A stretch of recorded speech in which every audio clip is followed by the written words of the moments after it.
సరే, ఈరోజు కూడా ఒక వాక్య భాగం మనం చూసుకుందాం. 2వ రాజుల గ్రంథం 4వ అధ్యాయము 8వ వచనం.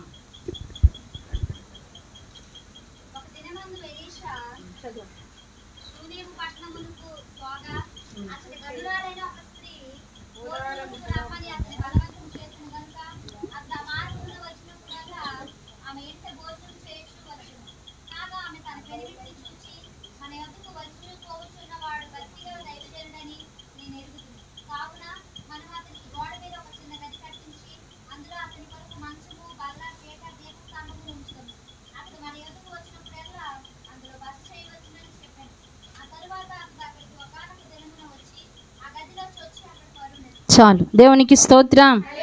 హల్లెలూయా. ఈ వాక్యం నేను చెప్పాను. స్త్రీల కూడికలో ఘనురాలైన స్త్రీ, సునేము పట్టణంలో ఉన్నటువంటి ఘనురాలైనటువంటి స్త్రీ కోసం మనం వాక్యంలో గతంలో మాట్లాడుకున్నాం. కానీ ఆ ఇంట్లో ఉన్నటువంటి ఆ వస్తువుల కొరకు నేను చెప్పలేదు అర్థం. కాబట్టి ఈరోజు వాటి కొరకు మాత్రమే మన వాక్య భాగంలో మాట్లాడుకుందాం. దేవునికి స్తోత్రం. ఈ ఘనురాలైనటువంటి ఈ స్త్రీ కుటుంబానికి సేవకుడు వస్తూ పోతూ ఉండేవాడు. ప్రతి విశ్వాసి కుటుంబానికి సేవకులు వస్తారా రారా? వస్తారు. వచ్చినప్పుడల్లా కూడా ఆ కుటుంబం దీవించబడాలి, ఆశీర్వదించబడాలి, క్షేమాన్ని పొందుకోవాలని ప్రతి సేవకుని అడుగు ఆ ఇంట్లో పెడుతూ ఉంటారు. ఆ వస్తూ పోతూ ఉన్నప్పుడల్లా కూడా ఆ సునేమీరు, అలా ఘనురాలైనటువంటి ఆ స్త్రీ సేవకుని చాలా చక్కగా ఆహ్వానించేది. ఎలా అంటే వచ్చిన సేవకునికి కావలసినవన్నీ కూడా సమకూర్చి పెడుతూ, మరి ముఖ్యంగా తన భర్త అక్కడ అన్యుడా క్రైస్తవుడు అని అక్కడ మాట్లాడబడలేదు. కానీ తన భర్తకి ఒకే ఒక మాట పదే పదే చెబుతూ ఉండేది. ఏంటంటే, అయ్యా, మన ఇంటికి వస్తూ పోతూ ఉన్న సేవకుడు భక్తిగల దైవజనుడు. దేవునికి స్తోత్రం. హల్లెలూయా. ఎందుకంటే కొంతమంది కుటుంబాల్లో మార్చబడలేని భర్తలు ఉంటే, అన్యులుగా ఉన్నవారు ఉంటే, ఈయనకేం పని పాటు లేదా, పాస్టర్ గారికి మాట్లాడితే మన ఇంటికే వస్తూ ఉన్నారు, చక్కగా అమృతుంది, అన్నీ తిని వెళ్ళిపోతూ ఉన్నాడు, ఈయనకి ఏడు తక్కువ, ఏమి లేదు ఇంట్లోని, అన్నీ ఉన్నాయి కదా, ఆయనకి పెట్టవలసిన పని ఏంటి అని అడుగుతాడా? అడగరా చెప్పండి? అన్యులైతే తప్పనిసరిగా అడుగుతారు. దేవుని గూర్చినటువంటి జ్ఞానం కలిగిన వాళ్ళంటే ఏమంటారంటే, సేవకుడు రావడం మాకు ఆశీర్వాదం అంటారు. దేవునికి స్తోత్రం. అన్యులకు తెలియదు కనుక వారు తెలియక ఆ మాట మాట్లాడతారు. తెలిసిన వారు ఎవరు కూడా సేవకుడి యొక్క పాదధూళి మా ఇంట్లో దులిపెళ్ళిపోయినా మాకు గొప్ప ఆశీర్వాదం అని చాలామంది ఆహ్వానిస్తూ ఉంటారు. ఈమె గనురాలుగా ఎందుకు ఇక్కడ వాక్య భాగంలో వ్రాయబడిందంటే, ఒక సేవకునికి అతి ఉన్నతమైన స్థానాన్ని ఆమె తన ఇంట్లో ఇచ్చింది కనుక ఆమె పేరు లేఖనాల్లో వ్రాయబడింది. దేవునికి స్తోత్రం. హల్లెలూయా. ఇప్పటి దినాలలో సేవకులను గనులుగా, మంచివారిగా, గొప్పవారిగా ప్రేమించి ఆహ్వానించడం కష్టమైపోయింది. అంటే ఎక్కడ చూసినా సేవకులే, వీళ్ళకి ఏం పని ఉండదు, సంచులేసుకొని తిరుగుతూ ఉంటారు, పాస్టర్లు అని చెప్పుకుంటూ ఉంటారు, వీళ్ళకి ఎందుకు చేయాలని చాలామంది అసహించుకునే వాళ్ళు ఉన్నారు. కానీ సేవకుడు అనేవాడు మంచివాడా చెడ్డవాడా, ఆయన గుణలక్షణాలు ఏంటి, ఆయన దైవికంగా ఉన్నాడా దైవికంగా లేడా, ఈయన సేవలో నిజాయితీ ఉందా నిజాయితీ లేదా అని తప్పనిసరిగా ప్రతి విశ్వాసి గమనించి అటువంటి సేవకునికి సకల మర్యాదలు మనం చేయవలసిన వారమై ఉన్నాము. దేవునికి స్తోత్రం. హల్లెలూయా. గాలికి తిరిగే వాళ్ళకి మీరు ఎంత మర్యాద చేసినా అది ప్రభు సన్నిధి నుండి మీకు ఏమాత్రము దీవెన రాదు. దేవుని పనిలో దేవుని కొరకు కష్టపడేవాడిని మీరు గుర్తిస్తే మీకు కావలసినటువంటి దీవెన దేవుడు తప్పనిసరిగా ఇస్తాడు. అయితే ఈమె ఏం చేసిందంటే, అయ్యా, మన ఇంటికి వచ్చి పోతూ ఉన్నాడే సేవకుడు, ఆయన చాలా భక్తి కలిగిన సేవకుడు కనుక ఆయనకు మనం ఏం చేయాలి, ఇంటి మీద ఒక గది కట్టించేయాలి. అన్యుడైన భర్త ఏమంటాడు, నీకేమైనా మెంటలు ఉందా, మనకే సరైన కొంప లేదు, ఇంకా ఆయనకు వచ్చినోడికి ఇంకా ఇల్లు ఒకటి మనం కట్టాలా, అవసరం లేదులే, ఆయన ఏదో కొంపలో ఉంటాడు, నీకెందుకు అంత బాధ, ఎంతమంది ఉన్నారు ఈ సునేము పట్టణంలో, నీకు ఒక్కరిదానికి అంత బాధ్యత ఎందుకంటే ఆయన ఆ మాట అక్కడ అనలేదంట. దేవునికి స్తోత్రం. ఎంత గొప్పోడండి తన భర్త, భార్య మాటను గౌరవిస్తూ. అలాగే మనం అదే పని చేద్దాం, సేవకుడు రావడం మనకి ఆశీర్వాదం. దేవునికి స్తోత్రం. సేవకుడు రావడం మనకి దీవెన, మనకి ఆశీర్వాదం. మన సంతోషంగా సుఖముగా ఆశీర్వాదకరంగా బ్రతకాలంటే సేవకుడు మన ఇంటికి రావాలి, మన ఇంటిలో ఉండాలి, మన ఇంటిలో తినాలి, మన ఇంటిలో గడపాలి, మనతో సహవాసము చెయ్యాలి. కనుక మనం తప్పనిసరిగా ఒక గది కట్టిద్దాం. దేవునికి స్తోత్రం, హల్లెలూయా. అయితే గది కట్టడం అయిపోయింది, మరి గదిలోకి సామాన్లు కావాలి కదా. పాస్టర్ గారికి ఇల్లు కట్టిసి ఇచ్చిస్తే అయిపోదు కదా. పాస్టర్ గారికి ఏం కావాలి? సౌకర్యంగా ఇంట్లో కావాల్సిన అన్ని వస్తువులు కావాలి. ఏంటి కావాలని ఇక్కడ మనం చూస్తున్నట్లయితే మంచము, చెప్పండి, మంచము, తర్వాత బల్ల, పీట, దీపస్తంభం. దేవునికి స్తోత్రం. పాస్టర్ గారి ఫ్రిడ్జు, వాషింగ్ మిషను ఏం అడగలా. ఏమడిగారు అక్కడ? ఆయన అడగకముందే పాస్టర్ గారు దేని కొరకైతే నిశ్చయించబడ్డారో అవి ఆ ఇంట్లో ఉంటే మంచిదని మంచము, బల్ల, పీట, దీపస్తంభము అక్కడ పెట్టడం జరిగింది.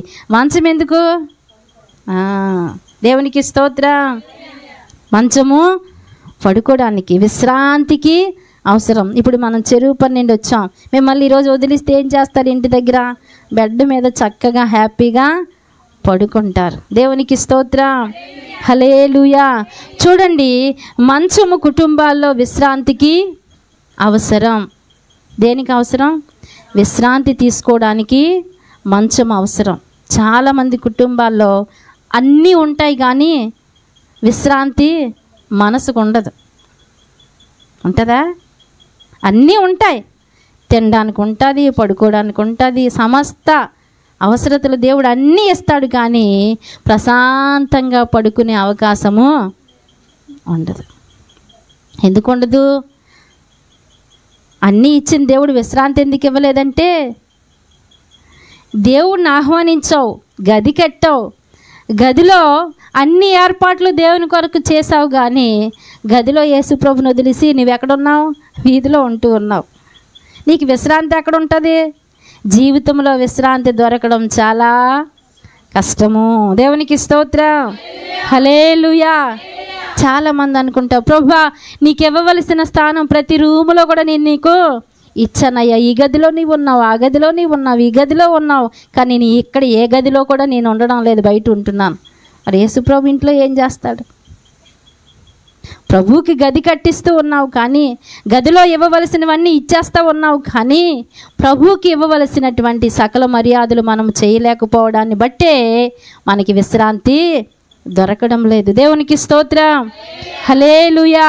ఇక్కడ వాక్యంలో చూసుకున్నట్లయితే 63వ కీర్తన 4వ వచనం చదవండి అమ్మా. త్వరగా మీరు చదివితే మనం తొందరగా వెళ్ళిపోదాం. 63:4 అదేనమ్మా.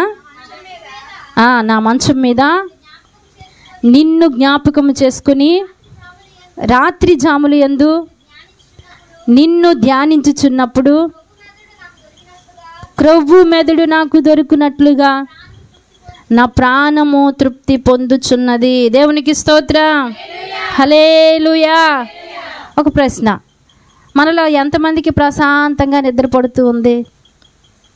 పర్లే చెప్పండి. ఏ ఆలోచన లేకుండా, ఏ భయము లేకుండా, ఏ టెన్షను లేకుండా, ఎటువంటి ఇబ్బంది లేకుండా నిశ్చంతగా పండుకునేవారు ఎంతమంది ఉన్నారు? హల్లెలూయా. నువ్వు నిద్రపోతూ ఉన్నావు, అనుకుంటూ ఉన్నావు కానీ నిద్ర తీరడము లేదు. శరీరానికి అలసట తీరుతుంది కానీ మనసుకు మాత్రం అలసట తీరడం లేదు. ఇక్కడ దావీదు అంటాడు, నేను మంచం మీద పండుకొని రాత్రి జాములు యందు నేను ధ్యానిస్తూ ఉన్నప్పుడు క్రొవ్వు మెదడు నాకు దొరికినట్లుగా తృప్తి వస్తుంది. తృప్తి ఉండదు మనకి, మంచాల మీద ఉంటాం కానీ తృప్తి ఉండదు. కడుపు నిండా తింటాం కానీ తృప్తి ఉండదు. చాలని జీవితంలోనే మంచాల మీద ఉంటాం. దేవునికి స్తోత్రం, హల్లెలూయా. చూడండి, మనం ఆడవాళ్ళం కదా, పడుకున్నప్పుడే అన్నీ గుర్తొస్తాయి. వాళ్ళ ఇంట్లో అది ఉంది, వీళ్ళ ఇంట్లో ఇది ఉంది, వాళ్ళ పక్క ఇంట్లో అది ఉంది, నా ఇంట్లో మాత్రం ఏది లేదు. అప్పుడే చాలామంది మంచాల మీద ఏడుస్తుంటారు, ప్రభువా ఎందుకయ్యా నాకు ఈ జీవితం. ఏడ్చే వాళ్ళు లేరంటారా? తప్పనిసరిగా ఏడుస్తారు. బాధలన్నీ ఎక్కడ వస్తాయి గుర్తు? ఒకసారి మోకాలు వేసినప్పుడు రావండి, మంచాల మీద ఉన్నప్పుడు వస్తూ ఉంటాయి. మోకరించినప్పుడు కన్నీరు రావడం చాలా కష్టం, కానీ మంచం మీద ఉన్నప్పుడు వస్తుంది. శరీరం అంతా రెస్ట్లో ఉంటుంది కదా, మనసు పనిచేస్తుంది. అప్పుడు ఏంటయ్యా నాకే ఈ బాధ, ఈ ఏడ్చి ఏడ్చి ఏడ్చి ఏడ్చి తలనొప్పి ఎక్కువైపోయి చాలామందికి నిద్ర పట్టడం కష్టమైపోతూ ఉంటుంది. అందుకే దేవుడు మనకి ప్రశాంతత ఇవ్వాలి. అన్నీ ఉన్నా సరే మనం మంచాలు ఉండి అన్నీ ఉండి సుఖముగా బ్రతకలేకపోతూ ఉన్నామంటే దేవునికి ఇవ్వవలసినటువంటి స్థానాన్ని మనము దేవునికి ఇవ్వటం లేదు. దేవుడిని ఆహ్వానిస్తూ ఉన్నాం.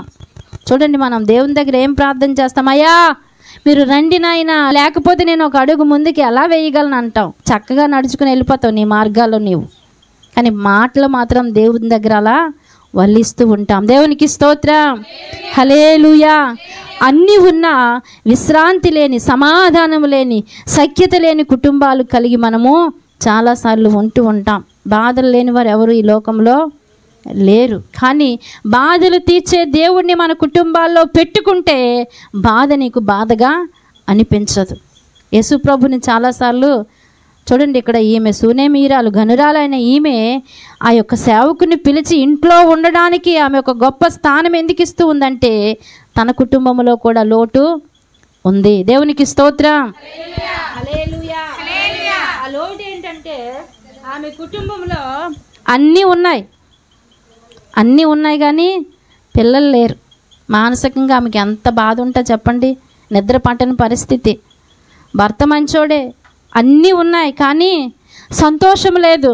కానీ ఆ దుఃఖాన్ని కూడా ఆమె మర్చిపోయి ఏం చేస్తుందంటే, సేవకుడు నా ఇంట ఉండాలి, నా దేవుడు నాతో ఉండాలి, నా దేవుడు నా కుటుంబంతో ఉండాలి, నా దేవుడు నా దగ్గర ఉంటే నాకు ఏదైనా దేవుడు చెయ్యగలడు. దేవునికి స్తోత్రం, హల్లెలూయా.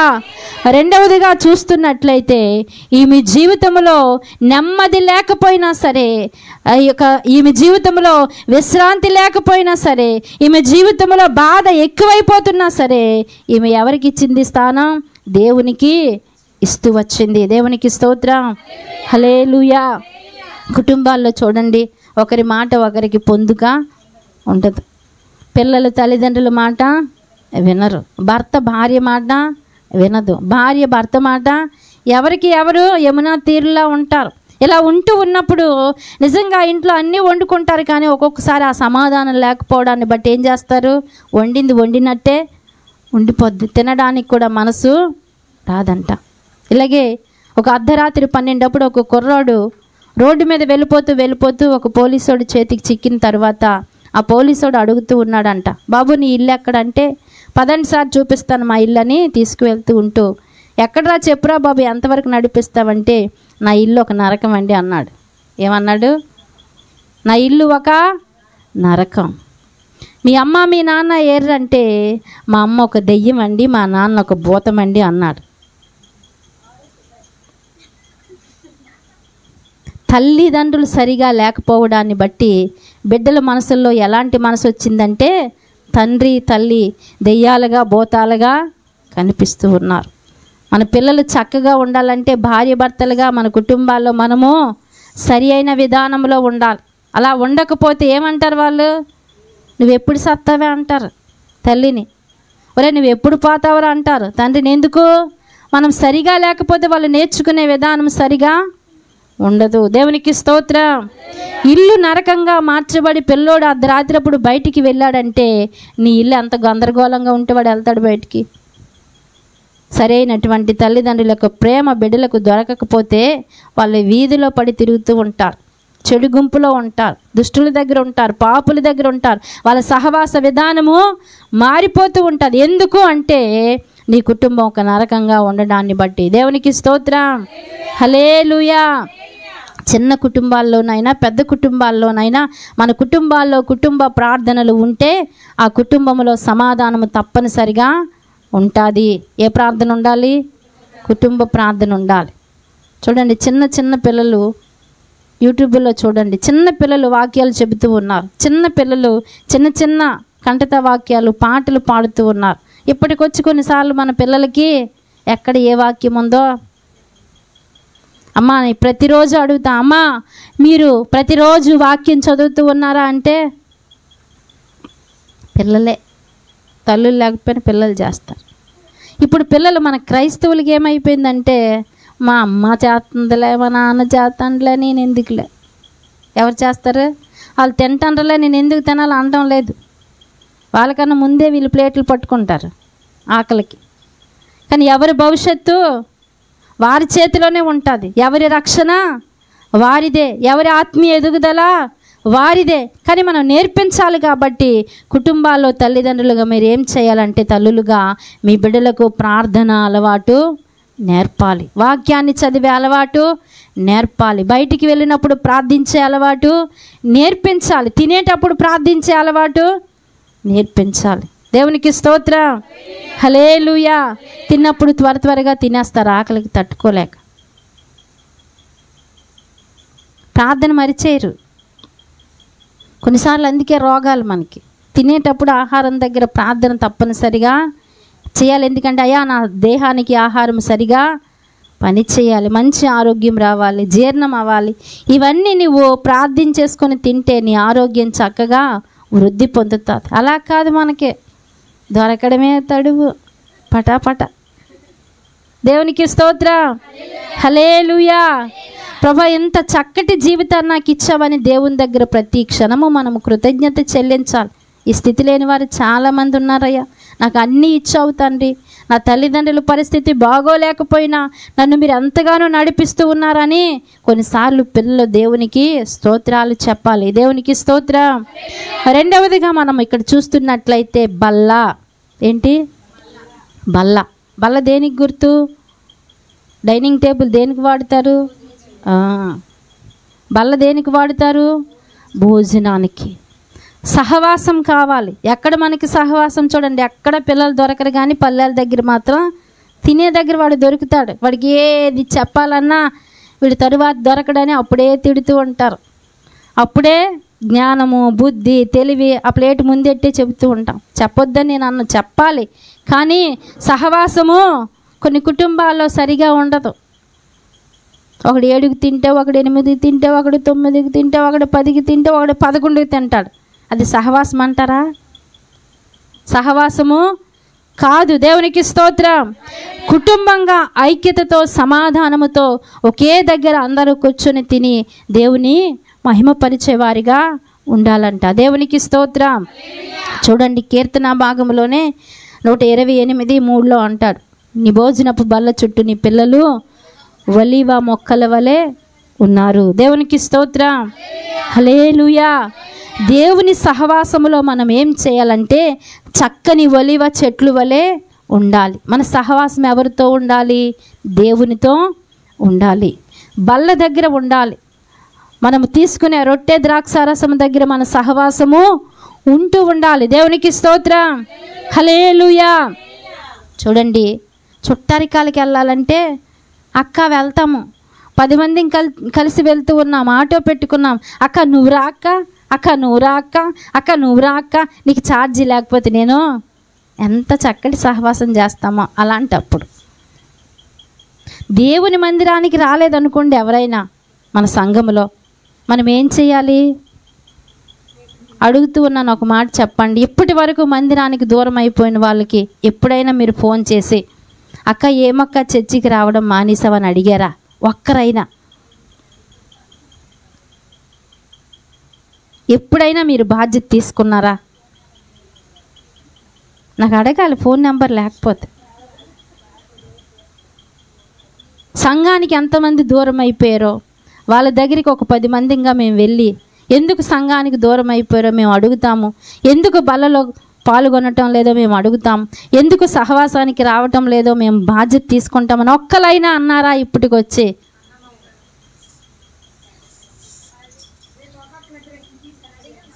దేవునికి స్తోత్రం, హల్లెలూయా. సహవాసం ఎలా ఉండాలంటే ఒక గొప్ప స్నేహంగా మారిపోవాలి. చూడండి, క్లోజ్ ఫ్రెండ్స్ ఇద్దరు ఒక పూట ఫోన్ చేయకపోతే ఆ ఫ్రెండ్ ఏమంటుంది? ఏమే నన్ను మర్చిపోయావా? నువ్వు ఒక్కరిదానివే వెళ్ళిపోతూ ఉన్నా, నన్ను పిలవ్వా అంటాం. అంతకన్నా ఎక్కువగా ఫ్రెండ్షిప్, సహవాసము దేవునిలో ఉండాలి. దేవునికి స్తోత్రం. హల్లెలూయా. చూడండి, మనం ఒకే రక్తము చేత కొనబడ్డాము, కడగబడ్డాం. ఎవరి బిడ్డలం మనం? యేసు ప్రభు బిడ్డలం. యేసు ప్రభు బిడ్డలం కాబట్టి ఆయనలో ఉన్న ప్రేమ తప్పనిసరిగా మనలో ఉండాలి. ఒకవేళ వాళ్ళు నిన్ను ద్వేషించవచ్చు, నీకేం పని లేదని అన్నెందుకు అడుగుతున్నా అనొచ్చు, కానీ నీ పని ఏంటి?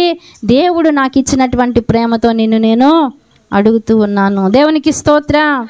హల్లెలూయా. అలా ఎన్ని సంవత్సరాలు రాకపోనియండి, మాకు అవసరము అలా అనకూడదు. కొన్నిసార్లు సేవకులు అన్నీ చేయలేరు, విశ్వాసులు దానిని పంచాలి. చూడండి, కొండ మీద యేసు ప్రభు ప్రసంగిస్తూ ఉంటాడు. ఎంతమంది ఉన్నారు అక్కడ? 5,000 మంది ఉన్నారు. యేసు ప్రభు ఒక్కొక్కరికి వెళ్ళి ఒక్కొక్క రొట్టు ఒక్కొక్క చేప ఇచ్చాడు అనుకోండి, ఎంత టైం పడుతుంది చెప్పండి? 5,000 మందికి పంచాలంటే, భోజనాలు పెట్టాలంటే ఒక్క యేసు ప్రభు వల్ల కాదు. అక్కడ పని అందుకున్నారు? శిష్యులు అందుకున్నారు. మరి మీరు ఇప్పుడు ఎవరు? దేవునికి శిష్యులు. శిష్యరికం చేయట్లే, చెరువు పని చేస్తూ ఉన్నారు. ఏం చేస్తున్నారు? శిష్యరికం మానేశారు. దేవునికి స్తోత్రం. ఒకవేళ అదే పని మీరు మొదలు పెడితే సహవాసం, దేవుని యొక్క సహవాసం మనతో ఉండటమే కాదు కానీ మన మందిర సహవాసం దినదినము పెరిగిపోద్ది. చూడండి, ఇప్పుడు పైన మందిరం అవుతూ ఉంది. మీ సహవాసం ఎంతగా ఉంటుందో ప్రజల మధ్యలో ఇప్పుడు తెలిసిపోద్ది. ఎందుకంటే కింద మందిరం ఫుల్ చేసేస్తున్నాం, కానీ పైన మందిరం నింపడం అది మీ బాధ్యత. దేవునికి స్తోత్రం. హల్లెలూయా. ఎవరి బాధ్యత? పాస్టర్ గారే వెళ్ళాలి, పాస్టర్ గారే సువార్త చేయాలి, పాస్టర్ గారే ప్రార్థన చేయాలి, పాస్టర్ గారే పంచుకోవాలంటే అది జరగని పని. ఎవరు చేయాలి? గొర్రెని కనాలి, కాపరి కనడు. ఎవరు కనాలి? గొర్రెని కనాలి. ఇప్పుడు మీరెవరు? గొర్రెలు. మీ సహవాసం అన్యులతో కాదు, ఎవరితో ఉండాలి? దేవునితో ఉండాలి. నువ్వు దేవునితో సహవాసం చేసి నువ్వు బయటికి వెళ్ళి సువార్త ప్రకటిస్తే ప్రజలు నిన్ను వెంబడించడానికి ఏమాత్రమును వెనక ఆడరు. దేవునికి స్తోత్రం. హల్లెలూయా. వీధిలోకి మోట్లోడు వచ్చాడు అనుకోండి, బట్టల మోట్లోడు. వెంటనే ఒక చీర పట్టుకొని వీధంట వెళ్తాం. అప్పుడు ఏం చెప్తాం? ఎవరో అడుగుతారు, అక్క ఎంత కొన్నావు అక్క? 250 నువ్వు కూడా ఒకటి. ఎంత బాగా చెప్తామండి. అక్కడ వస్తాయి మాటలు, కానీ సువార్త అనేసరికి, యేసు ప్రభు గురించి చెప్పాలనేసరికి చాలామందికి గొంతులో ఏదో అడ్డుగా పడిపోతూ ఉంటుంది. దేవునికి స్తోత్రం. పోనీ ఏమైనా మీరు మేలులు పొందుకోలేదా? అద్భుతాలు మీ జీవితంలో జరగలేదా? ఆశ్చర్యకార్యాలు జరగలేదంటే అన్నీ పొందుకుంటాం, కానీ యేసు ప్రభు గురించి చెప్పడానికి మాత్రం ఏదో భయము వెనక లాగుతూ ఉంటుంది. దేవునికి స్తోత్రం. హల్లెలూయా. దేవుని గురించి మనం సిగ్గుపడితే మన గురించి దేవుడు కూడా తప్పనిసరిగా ఆ అమ్మ ఎవరో నాకు తెలియదని చెప్తాడు. నీవెవరో నాకు తెలియదని దేవుడే చెప్పేస్తూ ఉంటాడు. దేవునితో మన సహవాసము వెళ్ళాలన్నమాట. దేవునికి స్తోత్రం. యోబు 22:21 చదువుదాం. 22:21. ఆయనతో సహవాసం చేసిన ఎడల నీకు సమాధానము కలుగును, అలాగుననే నీకు మేలు కలుగును. చూడండి, ఎక్కువగా మన జీవితంలో సమస్యలు పెరుగుతూ ఉన్నప్పుడు ఎక్కువగా మనిషి చేసే పని ఏంటంటే టీవీ పెట్టుకొని చూస్తారు. అవునాగా చెప్పండి? లేదా ఫోన్ పెట్టుకొని చూస్తారు. లేదనుకోండి ప్రజల మధ్యలోకి వెళ్ళిపోతారు. ఎందుకంటే ఒంటరిగా ఉంటే నాకు ఆలోచనలు పెరిగిపోతూ ఉన్నాయి. దేవునికి స్తోత్రం. మరి యోబు గారి జీవితంలో కూడా చాలా సమస్య వచ్చింది. ఆయన ఎవరి మధ్యలోకి వెళ్ళాడు? ఇక్కడ వాక్యం అంటది, దేవునితో ఆయన సహవాసం చేస్తే సమాధానం కలుగుతుందంట. రెండవదిగా మేలు ఆయన జీవితంలో కలుగుతూ ఉంది. దేవునికి స్తోత్రం. నిజంగా అందరితో సహవాసం చేస్తామండి, ఒక యేసు ప్రభుతోనే మనము చేయలేం. ఎందుకో యేసు ప్రభు దగ్గర కంటేనే ఎన్నో ఆటంకాలు. చూడండి, ప్రార్థనకు బయలుదేరితే ఆటంకాలు, ప్రార్థన పెట్టుకుందామంటే ఆటంకాలు, మన ఇంట్లో ప్రార్థన చేద్దామన్నా అప్పుడు ఆ రోజు ఎవరు రానోళ్ళు కూడా ప్రార్థన చేసుకుందాం గదిలోకి వెళ్ళినప్పుడు ఎవరో ఒకరు మన ఇంటి ముందుకు వచ్చి, అక్క వంట అయిపోయిందా, బట్టలు ఉతికిసావా అని మాట్లాడడానికి అంటే యేసు ప్రభుతో సహవాసం చేస్తే నీ బ్రతుకు, నీ కుటుంబ పరిస్థితులు అన్నీ చక్కపడిపోతే నీవు లోకాన్ని, లోకంలో ఉన్న వాటిని విడిచిపెడతావన్న భయంతో సాతానుడు ఏవో ఒక పొల్లలు నీకు పెడుతూ ఉంటారు. అందుకే కొన్ని సంవత్సరాల పాటు చాలామంది దేవునికి దూరం అయిపోతూ వస్తారు. ఒక్కసారి దేవుని చేతిని ఒకవేళ విడిచిపెట్టామనుకోండి, వాడు ఎలా వెనక్కి లాగుతాడు, వెనక్కి ముందుకు లాగనివ్వడు, ముందుకు అడుగు వెయ్యనివ్వడు. ఎందుకంటే దేవునితో నీ సహవాసం చేస్తే సాతానుడికి ఇష్టం ఉండదు. మంచి వాళ్ళతో సహవాసం చేస్తే చెడ్డ వాళ్ళకి ఇష్టం ఉండదు. వీడిని ఎలాగైనా ఆ మంచి మార్గం నుండి బయటికి లాగాలి ఇలా ఆలోచిస్తారు ఎవరు? చెడ్డ లక్షణాలు కలిగిన వారు. దేవునికి స్తోత్రం. అయితే ఇక్కడ యోబు అంటాడు, నేను దేవునితో సహవాసం చేయడం ద్వారా నాకేం కలుగుతుందంటే సమాధానము కలుగుతుంది. పిచ్చెక్కిపోయే మెంటల్ అయిపోయిన వాళ్ళు ఈ సమస్యలను బట్టి చాలామంది ఉన్నారు. నిజంగా ఇక్కడ యోబు జీవితంలో చూస్తున్నట్లయితే పిచ్చెక్కిపోలే యోబు. ఎందుకు? పిల్లలు చనిపోయారు, ఆస్తి పోయింది, వాళ్ళంతా భయంకరమైన వ్యాధితో బాధించబడుతూ ఉన్నాడు. ఉన్నతమైన బ్రతికి దిగజారుడి జీవితంలోనికి వచ్చినటువంటి యోబుకి ఏం రావాలి? మెంటలు వచ్చేయాలి. ఎందుకు? యేసు ప్రభు అనే ఆ యొక్క అసహ్యకరమైనటువంటి ఆ యొక్క జీవితంలోనికి ఆ బిడ్డ వెళ్ళిపోవాలి, యోబు వెళ్ళిపోవాలి. కానీ ఏమంటూ ఉన్నాడు? ఈ స్థితిలో కూడా నేను నీతో సహవాసం చేయటం ద్వారా నా మనసుకు సమాధానము, నా జీవితానికి ఏదో ఒకరోజు మేలు. నష్టపోతూ ఉన్నామనే చూస్తాం కానీ తరువాత వచ్చే ఆశీర్వాదాన్ని ఎవరము చూడము. ఈ నష్టాల్లో ఏమడుగుతామంటే యేసు ప్రభు చూడ్డా, యేసు ప్రభు లేడా, నాకంటే అన్యులే బాగున్నారు కదా, నాకంటే భక్తి లేని వాళ్ళే బాగున్నారు కదా అని చాలాసార్లు మాట్లాడుతూ ఉంటాం. కానీ మన సహవాసము దేవునితో కలిసి ఉండి దేవునికి చేయవలసిన సకల మర్యాదలు నీవు దేవునికి చేస్తూ ఏ రోజైనా దేవుని కొరకు నువ్వు బ్రతకడం, వెనక్కి వెళ్లకుండా దేవుని కొరకు బ్రతకడం ప్రారంభిస్తే తప్పనిసరిగా ఆయన నీకు మేలు చేస్తాడు. ఆయన అన్యాయస్తుడేమీ కాదు, అందరినీ ఒకేలాగా ఆయన దీవించగలిగిన దేవుడు. కానీ మనం ఏం చేస్తామంటే నేను క్రైస్తవురాలను, క్రైస్తవుడని చెప్పుకుంటాం కానీ అందులో ఉండవలసిన గుణము, అందులో ఉండవలసిన భక్తి, అందులో ఉండవలసినటువంటి భయము, దేవుని కొరకు మనం బ్రతకలేక, జీవించలేక, ఆ యొక్క విధానంలో నడవలేకపోతుండడాన్ని బట్టి చాలాసార్లు మన జీవితంలో ఆశీర్వాదాలు రావటం లేదు. దేవునికి ఒక వాక్య భాగం చూద్దాం. నిర్గమకాండం 1వ అధ్యాయము 19వ వచనం. నిర్గమకాండం 1వ అధ్యాయము. అందుకు ఆ మంత్రసానులు హెబ్రీ స్త్రీలు ఐగుప్తు స్త్రీల వంటి వారు కాదు, వారు చురుకైన వారు.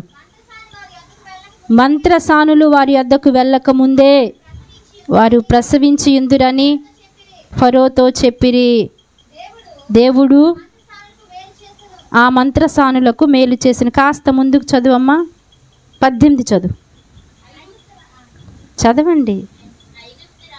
ఐగుప్తు రాజు మంత్రసానులను పిలిపించి, మీరెందుకు మగపిల్లలను బ్రతకనిచ్చిరి, ఈ పని ఎలా చేసితిరి అని అడిగాను. దేవునికి స్తోత్రం. హల్లెలూయా. ఇక్కడ మగపిల్లలందరినీ చంపడానికి ఫరో చెప్పాడు. అయితే ఏం చెప్పాడంటే మంత్రసానులకి, మీరు ఆ గర్భిణీల దగ్గరికి వెళ్ళి మీరు ప్రసవం చేస్తూ ఉన్నప్పుడు, ఆ డెలివరీ చేస్తూ ఉన్నప్పుడు ఒకవేళ మగబిడ్డ పుడితే అక్కడే ఆ మగబిడ్డని చంపేయండి. అయితే వీళ్ళు మంత్రసానులు వెళ్ళక ముందే, ఆ ఇంటి ద్వారాల దగ్గరికి వెళ్ళక ముందే హెబ్రీ స్త్రీలు అంటే క్రైస్తవ బిడ్డలు ఏం చేస్తూ ఉన్నారంటే ప్రసవిస్తూ ఉన్నారు. దేవునికి స్తోత్రం. హల్లెలూయా. ఆ రాజుతో వాళ్ళు ఏం చెప్తూ ఉన్నారంటే, మన ఐగుప్తు స్త్రీలు లాంటి వాళ్ళు కారు, వాళ్ళు చాలా చురుకైన వారు. మేము కాన్పు పీటల దగ్గరికి వెళ్ళక మునిపే వాళ్ళు వెంటనే బిడ్డను కనేస్తూ ఉన్నారు. దేవునికి స్తోత్రం. హల్లెలూయా. పిల్లలను కనే విషయంలో హెబ్రీ స్త్రీలు చాలా చురుకైన వారు. మనము ఏ పిల్లలని, గర్భం ధరించి పిల్లలు కాదు, ఆత్మీయంగా పిల్లలను కనడం చాలా ఈజీ కదమ్మా. మనం అందరం ఆడలేం. చెప్పండి ఒకసారి. కనడం చాలా కష్టం. కనడం ఒక ఎత్తు అయితే పెంచడం పెంచడం ఎవరు? సేవకులు పెంచుతారు. మీకే బాధ్యత లేదు, కానీ చేతిలో పెట్టిస్తే చాలు. కనే పనే మీరు చెయ్యట్లేదు.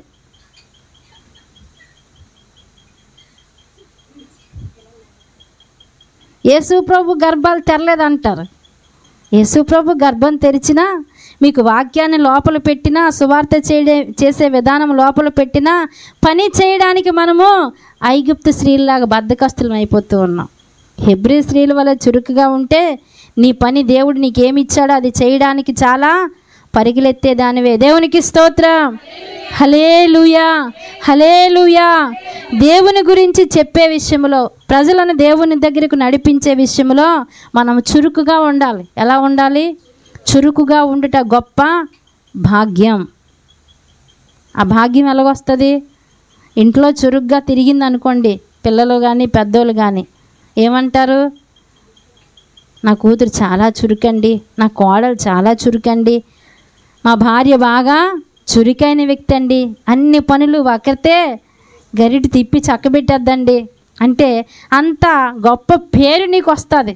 అదే బద్ధకస్తురాలు అనుకో, ఇది దరిద్రం అండి, మా ఇంటికి దరిద్రంగా వచ్చిందండి, దీని దరిద్రం మా అందరికీ. ఏది బాగుంది చెప్పండి? చురుకుతనం బాగుందా? సోమరితనం బాగుందా? ఆడవాళ్ళకి తప్పనిసరిగా చురుకుతనం అవసరం. దేవునికి స్తోత్రం. హల్లెలూయా, హల్లెలూయా. కొంతమంది తిన్ని ప్లేట్ అక్కడే ఉంటుంది, అక్కడే బొజ్జుంటారు, ప్లేట్ కూడా అడ్డింగి పెట్టరు. అంటే మనల్ని ఇష్టపడడంట. దేవునికి స్తోత్రం. 1 కొరింథీ 9:16 చదవండి అమ్మా. 9:16. నేను సువార్త ప్రకటించకుండాను చున్నను, నాకు అతిశయ కారణము లేదు. సువార్తను ప్రకటించవలసిన భారము నా మీద మోపబడి ఉన్నది. అయ్యో, నేను సువార్త ఏం మాట్లాడుతూ ఉందంటే, నేను సువార్త ప్రకటించకపోతే, చూడండి ఏదైనా తప్పు చేశారా ఎవరైనా? పౌలు గారు మాట్లాడే మాట అది. ఆయన ఏమైనా తప్పు చేశాడా? పాపం ఏమేం చేశాడా శ్రమ రావడానికి? ఒక వ్యక్తికి సువార్త ప్రకటించకపోతే నాకు శ్రమ. దేవునికి స్తోత్రం. హల్లెలూయా. ఆడవాళ్ళు ఎక్కువ మాట్లాడతారా? ఎవరు ఎందుకు? ఆడవాళ్ళకి చురుకుతనం. అగో ఏం చెప్తుంది, మాటల్లోనే, చేతల్లో కాదు. గలగల గలగల మాట్లాడమంటే చాలా మనకి ఈ రోజల్లా ఇచ్చిన మాటలు ఆడుతుంటాం. దేవునికి స్తోత్రం. మాట్లాడమని అక్కడ యేసుప్రభు చెప్పలేదు. సువార్త ప్రకటించకపోతే నాకు శ్రమ. దేవునికి స్తోత్రం. హల్లెలూయా. నీ దగ్గరికి వచ్చి చాలామంది అప్పుడప్పుడు అడుగుతూ ఉంటారు, యేసుప్రభు నువ్వు ఎలా నమ్ముకున్నావు, అసలు ఎందుకు వెళ్ళిపోయావు, ఇన్ని దేవతలు దేవుళ్ళు ఉంటే నీకు ఎందుకు, ఏమొచ్చింది వెళ్ళావంటే అప్పుడు ఏం చెప్పాలి మీరు? ఒకరికేం చెప్పారా? ఒక్కలేని వచ్చారా మన బట్టి?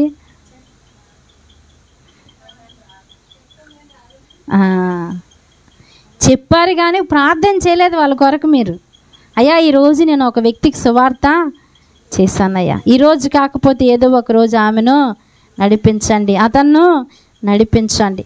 ఒక లిస్టు రాసుకోవాలంటే మనం, ఒక లిస్టు, ఎవరు మొండోలో, ఎవరు వ్యతిరేకులో, ఎవరు దేవుని అసహిస్తారో అలాంటి వారి లిస్టు ప్రతిరోజు నీ కుటుంబ ప్రార్థనలో వాళ్ళ పేర్లు ఎత్తిపట్టి నీవు ప్రార్థన చేయాలి. మారరా? తప్పనిసరిగా మారుతారు. ఎందుకు అంటే చూడండి, సౌలు క్రైస్తవులందరినీ ఏం చేసేవాడు? చంపేస్తూ ఉండేవాడు. అక్కడ ప్రజలు వాళ్ళు ఏమనుకుండేవారంటే, వీడెప్పుడు చేస్తాడు, మేము ఎప్పుడు ప్రశాంతంగా ప్రార్థన, వీడెప్పుడు చేస్తాడు, మేము ఎప్పుడు ధైర్యంగా ప్రార్థన, చస్తాడు చస్తాడు చంపేయండి ప్రభా వీడొద్దు అన్నటువంటి సౌలుని దేవుడు ఏం చేశాడు? దర్శించాడు.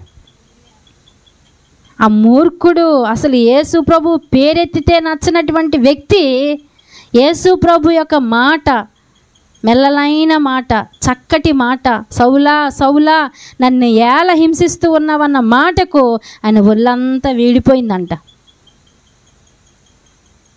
ఒకే ఒక్క మాటకు సౌలు పౌలుగా మారిపోయాడు. నువ్వు ప్రార్థన చేస్తే నీ ప్రక్కన ఉన్నటువంటి భయంకరమైన పునాదులు కూడా, వ్యక్తులు కూడా పెకలించబడతారు. కానీ మనం ఏం చెయ్యం? మాటలు చెప్తాం, ఆ దేవుడు గొప్పోడు అంటాం, కానీ చెప్పిన తర్వాత వాళ్ళ కొరకు ప్రార్థన చెయ్యం. అందుకే వాళ్ళు వెనక్కి సాతానుడు మరలా నీ మాట వారిలో విత్తకుండా, ఆ మాట మొలకెత్తకుండా, వారిలో ఫలించకుండా సాతానుడు వారిని ప్రక్కతోవా పట్టిస్తూ ఉంటాడు. అయితే మీరు చురుకైన వారిగా హెబ్రీ స్త్రీల వల్ల మీరు ఏం చేయాలంటే దేవుని సువార్త కొరకు ప్రాకులాడాలి. సువార్త పెట్టలేదు కదండి అమ్మగారు, మేము ఎక్కడికి వెళ్ళి సువార్త ప్రకటించాలంటే రోజుకు ఎవరో ఒక వ్యక్తి నీకు ఎదురు పడడం మాండు, నీతో మాట్లాడడం మాండ్రు. చాలామంది నీకు ఎదురు పడుతూ ఉన్నప్పుడు నీ చుట్టూ ఉన్న వాళ్ళే చాలామంది దేవుడిని ఎరగని ప్రజలు ఉన్నారు. బజార్లో ఉన్నవారు, కూరగాయల దగ్గరికి వచ్చిన వాళ్ళు, చికెన్ షాప్కి వచ్చిన వాళ్ళు, ఇంటికి వచ్చిన వాళ్ళు, ఎవరికైనా నువ్వు సువార్త, చెరువు పనిలో కూడా సువార్త. చూడండి, ఎలక్షన్ టైంలో నాయకులు చెరువు పనికి వెళ్ళారు. ఎందుకు? వాళ్ళకి అంత అవసరం ఏంటి? ఓటు కోసం. నువ్వు చెరువు పనిలోనే ఉండి కూడా నువ్వు సువార్త చెప్పలేకపోతున్నావు. వాళ్ళు మాత్రం చెరువు పని దగ్గరికి వచ్చి ఓటు గురించి చెప్పారు. అన్ని అవకాశాలు, దారులు దేవుడు బాగా తెరిచినా మనకి సోమరితనం వల్ల మనం సువార్తను ప్రకటించలేకపోతున్నాం. అలా ఉండకూడదు. ఎలా ఉండాలి? హెబ్రీ స్త్రీల వలె మనము చురుకుగా ఉండాలి. ఒక మాట వాళ్ళ నోట రాకమునిపే దేవుని గురించి ఒక మాట చెప్పేదానిగా నీవు ఉండగలగాలి. దేవునికి స్తోత్రం, హల్లెలూయా. 4వదిగా ఆమె ఆ ఇంటిలో ఏం పెట్టిందంటే దీపస్తంభం. దీపస్తంభం, దీపం ఉంటే ఏమొస్తుంది? ఇప్పుడు ఇక్కడ లైట్ వేయబట్టే మనకి చక్కగా మన ముఖాలు దగదగా లేవులేండి, జిడ్డు ముఖాలే ఉన్నాయి, కనిపిస్తూ ఉన్నాయి, చీకట్లో లేకుండా కనిపిస్తూ ఉన్నాయి. అయితే ఆ ఇంట్లో ఏముందంటే దీపస్తంభము ఉంది. దేవునికి స్తోత్రం. నిజంగా ఆమె పేరు గనురాలుగా దేవుడు ఎందుకు రాశాడో అని నేను అనుకుంటే ఈమెలో చాలా మంచి లక్షణాలు కనిపించాయి, ఆత్మీయమైనటువంటి లక్షణాలు కనిపించాయి. దైవ సేవకుని ప్రేమతో ఆహ్వానించి సేవకుని ఒక ఉన్నతమైన స్థానంలో పెట్టి సేవకుని కొరకు ఏమేమి చేయాలో చేస్తూ తను ఎలా బ్రతకాలో ఆమె చేస్తూ వచ్చింది. అందుకే ఆమె పేరు గనురాలైన సునేమీరాలు అని దేవుడు రాసి పెట్టాడు. దేవునికి స్తోత్రం, హల్లెలూయా. మత్తయి సువార్త 5వ అధ్యాయము 15వ వచనం త్వరగా చదివేయండి అమ్మా. 5:15. ఇంకొకరు 2వ తిమోతి 4:3 తీసుకొని ఉంచుకోండి. మనుషులు దీపము వెలిగించి కొంచెము క్రింద పెట్టరు, కానీ అది ఇంటి నుండి వారందరికీ వెలిగించుటకై దీపస్తంభము మీదనే పెట్టుదురు. దేవునికి స్తోత్రం, హల్లెలూయా. మన దీపాలు దేవుడు వెలిగించాడా లేదా? లేదండి, మేము ఆరిపోయి ఉన్నాం, ఇంకా చీకట్లోనే ఉన్నాం, పరిశుద్ధాత్మ దేవుడు మమ్మల్ని దర్శించలేదు, మేము కొనుక్కుపాటు పడుతూ ఆరిపోతూ మిసుకులు ఆడుతూ ఉన్నామని అంటూ ఉన్నారా? దేవుడా, నన్ను నువ్వు వెలిగించావు, ఈ లోకంలో నేను వెలిగినివ్వడానికి ఎక్కడ ఉండాలి? దీపస్తంభం మీద పెట్టబడిన దీపంగా ఉండాలి. దేవునికి స్తోత్రం. ఇక్కడ వాక్యం అంట, దీపం వెలిగించి మంచం కింద కొంచెం కింద పెట్టామనుకోండి, మన ఇంటికి వెలుగు వస్తుందా? అప్పుడు పెద్దలు ఒక మాట చెప్పారు, ఇంటికి దీపము. దీపాల్లాగా ఉన్నామా మనము? పెద్దలు పెట్టారు పాపం దీపం అంటే, ఆ దీపం బాగుంటే అందరికీ ప్లేట్లు ముందుకు వచ్చి ఒక ముద్ద తింటారని పాపం పెద్దోళ్ళ మాట అన్నారు. ఇంటికి దీపం ఇల్లాలే, కానీ ఇల్లాలు దీపాల్లాగా లేరు, ఆరిపోతూ ఉన్నారు, మసకబారిపోతూ ఉన్నారు, కరుడు బారిపోతూ ఉన్నారు, కఠినమైపోతూ ఉన్నారు. అందుకే కుటుంబాలు ఏమైపోతూ ఉన్నాయి? చిన్నాభిన్నము అయిపోతూ ఉన్నాయి. నిన్నటి న్యూస్లో మీరు చూసారో లేదో, ఒక వ్యక్తి ఆటోలో తీసుకుని వెళ్ళి మధ్యలో పొడిసి చంపేశాడు. చంపేసిన వ్యక్తి ఊరికే వెళ్ళిపోయాడా? తిన్నగా శవాన్ని పట్టుకొని స్టేషన్ దగ్గరికి వెళ్ళాడు, నేనే చంపాను. ఎందుకు అని మనం అక్కడ చూస్తున్నట్లయితే ఆమె ఒక వ్యాపారం చేసుకునే వ్యక్తి అంట. ఆమె యొక్క భర్త కొన్ని సంవత్సరాల క్రిందట చనిపోయాడు. ఆమెకు ఒక పాప, చిన్న పాప. ఆ పాపను పెట్టుకొని తన తల్లిదండ్రుల దగ్గర చిన్న వ్యాపారం చేసుకుని బ్రతుకుతూ ఉంది. అయితే ఆ షాపుకి సరుకు తెచ్చే వ్యక్తి ఆమెను వాళ్ళ మధ్య అక్రమ సంబంధం కొనసాగటాన్ని బట్టి ఆమె ఇంకొకరి దగ్గర ఎవరి దగ్గర మాట్లాడడం వీడు చూసి తట్టుకోలేక దీన్ని బ్రతికి ఉంచితే నాకు దూరం అయిపోద్దని ఏం చేశాడు? చంపేశాడు. పాపం ఎంతకు తెగించిందో చూడండి. ఆ ఇంటికి ఆమె ఒక దీపం, ఆ కుమార్తెకు ఆమె ఒక ఆధారం, ఆ తల్లిదండ్రులకు ఆమె ఒక ఆధారం. కానీ ఆ యొక్క అక్రమ సంబంధం ద్వారా, పాపము ద్వారా ఆ ఇల్లాలి బ్రతుకు ఆరిపోయింది. దేవునికి స్తోత్రం, హల్లెలూయా. భయంకరమైనటువంటి పరిస్థితుల్లోనికి వెళ్ళిపోయి చాలామంది వారి జీవితాలను ఏం చేసుకుంటున్నారు? నాశనం చేసుకుంటూ ఉన్నారు. దేవుడు స్త్రీకి కుటుంబంలో ఉన్నతమైన స్థానాన్ని ఇచ్చాడు. నిజమండి, ఉన్నతమైన స్థానాన్ని, మగవాడికి కూడా ఇవ్వలేని స్థానాన్ని స్త్రీకి దేవుడు ఇచ్చాడు. జ్ఞానవంతురాలు తన ఇల్లు కడుతుందంటే స్త్రీకి ఒక మంచి ఉన్నతమైన జీవితాన్ని ఇచ్చాడు. స్త్రీ ఆడిందే ఆట, పాడిందే పాట కొన్ని ఇళ్లల్లో. అయినను ఆ జీవితాన్ని, ఆ కుటుంబాన్ని నాశనం చేసుకోవడానికి ఈ స్త్రీలు ఏం చేస్తూ ఉన్నారంటే ఇంట్లోంది సరిపోక ప్రక్కింటి వైపు చూస్తూ ఉన్నారు, ప్రక్కతోవా పడుతూ ఉన్నారు. ఆమె జీవితంలో ఆ క్షణికావేశంలో, ఆ క్షణికానందం కొరకు చేసే నిర్ణయాలు, పనులను బట్టి ఇప్పుడు ఆమె జీవితాన్ని కోల్పోవడమే కాదు కానీ కుటుంబాన్ని అంతటిని కూడా పాడు చేసింది. దేవునికి స్తోత్రం, హల్లెలూయా. వాళ్ళ బంధువులు అడుగుతూ ఉన్నారు, ఈ పాప పరిస్థితి, తల్లి లేరు, తండ్రి లేరు, ఇప్పుడు ఆ పాపకి దిక్కెవరు? చూసారా, ఆమె సుఖాన్ని చూసుకుంది కానీ తన కుమార్తె భవిష్యత్తును ఆమె చూడలేదు. అందుకే పాపము వల్ల వచ్చు జీతము ఎప్పటికైనా, ఈరోజు కాకపోతే రేపు, రేపు కాకపోతే ఎల్లుండి, పాపం పెరిగే కొలది వచ్చేదేంటి? మరణమే. అది ఎలా, ఏ రీతిగా, ఎప్పుడు, ఏ క్షణాన వస్తుందో తెలీదు. కనుక పాపములో నుండి బయటికి వచ్చి మన కుటుంబాలలో గొప్ప వెలుగునిచ్చే స్త్రీలుగా ఉండాలి. చీకట్లో ఉండడం అంటే ఏంటి? దీపాలు ఆరిపోవడం అంటే ఏంటి? నువ్వు పాపములో ఉంటే నీ దీపము వెలిగించబడదు. నువ్వు దేవునిలో ఉంటే దేవుని యొక్క వెలుగు నీ మీద ప్రకాశిస్తే ఆరిపోయిన నీ దీపం మరలా వెలిగించబడడానికి అవకాశం ఉంటుంది. దేవునికి స్తోత్రం. 2 తిమోతి 4:3, అపోస్తలులు 27 చదువమ్మా.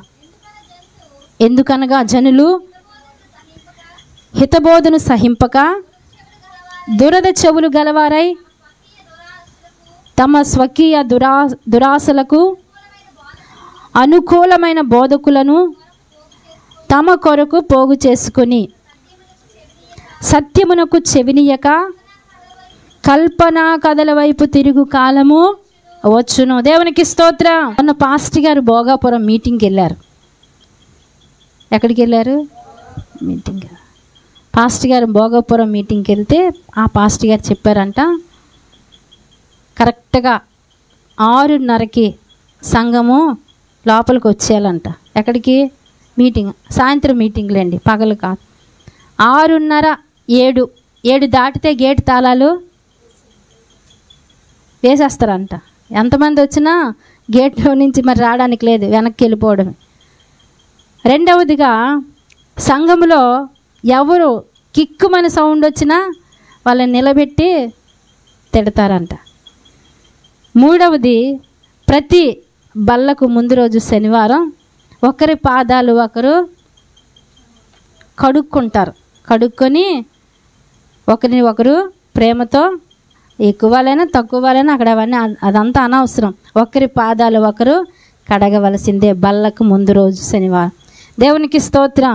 క్రమశిక్షణ. దేవునికి స్తోత్రం, హల్లెలూయా. అలా చేయడం ద్వారా మీరే బాగుపడతారు. పాస్టర్ గారు బాగుపడేది ఏటి ఉండదు, అక్కడ మీరే బాగుపడతారు. ఇక్కడ మనం వాక్యంలో చూసుకున్నట్లయితే కల్పన కథలు చెప్పే పాస్టర్లను పోగు చేసుకునే కాలం వచ్చిందంట. సరి అయిన బోధ చేసేవారు ఇష్టపడరు. ఎవరికి ఇష్టపడతారా? ముక్కుసూటిగా పాస్టర్ గారు ఏదైనా బోధ చేశారనుకోండి, లోపల ఏమవుతుంది? బాధ కలుగుతుంది. ఇప్పుడు నన్నైనా ఏటండి పాస్టమ్మ గారు మీ బోధ అలాగుందంటే నాకు బాధ కలుగుతుంది, మీకు అలాగే బాధ కలుగుతుంది. అలా చెప్పకపోతే నేను సరిచేయబడను, మీరు కూడా సరిచేయబడరు. మీరు ఎక్కడ సరిచేయబడకపోతే అక్కడ మీకు చోటు ఉండదు.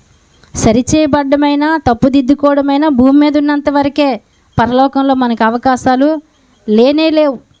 కాబట్టి ఇప్పుడు రోజులు ఎలా అయిపోయాయంటే వాళ్ళకు సరిపడే సేవకుడు, పొగడతలు, ఆశీర్వాదాలు, గొప్పలు, ఇలాంటి సేవకులు ఎక్కడుంటే అక్కడికి చాలామంది విశ్వాసులు వెళ్ళిపోయిన పరిస్థితి ఇప్పుడు వచ్చింది, ఈ కాలంలో వచ్చింది. చూడండి, నలుగురున్న సంఘమే, ఇద్దరున్న సంఘమే, ఒక్కలున్నా మందిరం పెడుతున్నారు. ఎందుకు? అక్కడికి వెళ్తే ఆ బోధ నాకు నచ్చలేదు కాబట్టి నాకు నచ్చిన సేవకుడిని నేను. ప్రజలు ఎలా అయిపోయారంటే దురద చెవులు కలిగిన వారు అయిపోయారు. మంచి చెప్తే చెవికి, చాలాసార్లు మనం కూడా అంటాం పిల్లల్ని, నీకు మంచి చెవికి ఎక్కదరా అంటే విండాడు. చెడు ఎక్కడైనా విన్నాయండి, అక్కడికి వెళ్ళి కూర్చుంటాడు ఇలాగ. కానీ ఈ దినాలలో మంచిని మాత్రమే మనము స్వీకరించాలి, చెడును విడిచిపెట్టాలి. కఠినంగా ఉంటుంది మంచి, చెడు చాలా ఫ్రీగా దొరుకుతుంది. దేవునికి స్తోత్రం, హల్లెలూయా. ఇక అపోస్తుల కార్యములు 27, 20, 31 చదివిండమ్మా, ముగించమ్మా. కొన్ని దినములు సూర్యుడైనను నక్షత్రములైనను కనబడక పెద్ద గాలి మా మీద కొట్టినందున ప్రాణములతో 27 చదువుతున్నావా? 27 వచనం, ఆదివారం నా చదవమ్మా. మేము రొట్టె విరుచుటకు కూడినప్పుడు పౌలు మరునాడు వెళ్ళనయ్యుండి వారితో ప్రసంగించుచు అర్ధరాత్రి వరకు విస్తరించి మాటలాడుచుండెను. మేము కూడి ఉన్న మేడగదిలో అనేక దీపములు ఉండెను. దేవునికి స్తోత్రం, హల్లెలూయా. ఇక్కడ మనం దీపస్తంభము అని 4వ దాని గురించి మాట్లాడుతూ ఉన్నాం. అక్కడ అనేక దీపములు ఉండెను అని అక్కడ వాక్య భాగంలో చూస్తూ ఉన్నాం. దీపము అంటే దేవుని యొక్క ఆత్మ, ఒక మనిషి. దీపములు ఉండినంటే లైట్లు ఉండడం కాదండి, అక్కడ అనేక దీపములు ఉండినంటే అక్కడ ప్రార్థించిన దగ్గర అనేక మంది విశ్వాస బిడ్డలు నివాసం చేస్తూ ఉన్నారు. 20:31 చదువమ్మా. కావున నేను 3 సంవత్సరములు రాత్రింబగళ్ళు కన్నీళ్లు విడుచుచు ప్రతి మనుషునికి మానక బుద్ధి చెప్పి తినని మీరు జ్ఞాపకం చేసుకొని మెలకువగా ఉండుడి. దేవునికి స్తోత్రం, హల్లెలూయా, హల్లెలూయా. చూడండి, బుద్ధి చెబుతూ ఉన్నారు ఎవరు? పౌలు గారు సంఘానికి ఏం చెప్తూ ఉన్నారు? బుద్ధి. దేవునికి స్తోత్రం, హల్లెలూయా. బుద్ధి లేకపోతే మన బుద్ధులు మారిపోతాయి. అందుకే ప్రతిరోజు కూడా సంఘానికి ఆయన ఏం చెప్తూ ఉన్నాడంటే, ఎక్కడ నా సంఘము తప్పిపోద్దు, ఎక్కడ నా సంఘము ఆత్మీయతలో పడిపోద్దు, ఎక్కడ నా సంఘము వెలిగించబడినటువంటి వీరి జీవితాలు ఎక్కడ ఆరిపోతాయో, చీకటికి వెళ్ళిపోతాయో అని చెప్పి ప్రతిరోజు ప్రతి ప్రార్థనలో వారికి బుద్ధి చెబుతూనే వచ్చాడంట, ఖండిస్తూ వచ్చాడంట, గద్దిస్తూ వచ్చాడంట, బుద్ధి చెబుతూ వచ్చాడంట. అలాంటి బోధను వారు వింటూ దేవుని కొరకు ఒక ప్రశస్తమైన దివిటీలాగా ఆ సంఘములో వారు ప్రకాశించారు. దేవునికి స్తోత్రం, హల్లెలూయా. ఒక మంచాన్ని పెట్టింది, 2 బల్ల పెట్టింది, 3 పీట పెట్టింది, 4 దీపస్తంభం పెట్టింది. ఇవన్నీ మన ఇంట్లో ఉంటాయి కానీ అందులో ఉండవలసిన మనలో ఉండవు. మంచమున్న నెమ్మది ఉండదు, బల్లున్న సహవాసం ఉండదు, పీట అనుభవం ఉన్న పిల్లలను కనము, దీపమున్న దీపము వెలగటం లేదు. ఇవి వెలగకపోతే దేవుని కొరకు మనము గనురాళ్ళుగా ఉండలేం. ఇవన్నీ మనము కలిగి ఉంటే దేవుడు ఈ సునేమీరాలని లేఖనాల్లో రాసినట్లుగా నిన్ను గూర్చి పరలోకములో దేవుడు చెప్పడానికి సిద్ధంగా ఉన్నాడు. ఎప్పుడు అంటే నీవు దేవుని ఇంటికి ఆహ్వానించి ఆయనకి చేయవలసిన పని నీవు చేస్తూ దేవుని కొరకు మంచిగా జీవిస్తే నీ పేరును కూడా దేవుడు తన దూతల ఎదుట చెప్పుతాడు. దేవునికి స్తోత్రం, హల్లెలూయా. ఈ వాక్యాన్ని బట్టి మనం దేవుణ్ణి ఘనపరుస్తూ ప్రతి ఒక్కరూ మోకరిద్దాం. ప్రభువా, నాలో నెమ్మది లేని జీవితం ఉందేమో,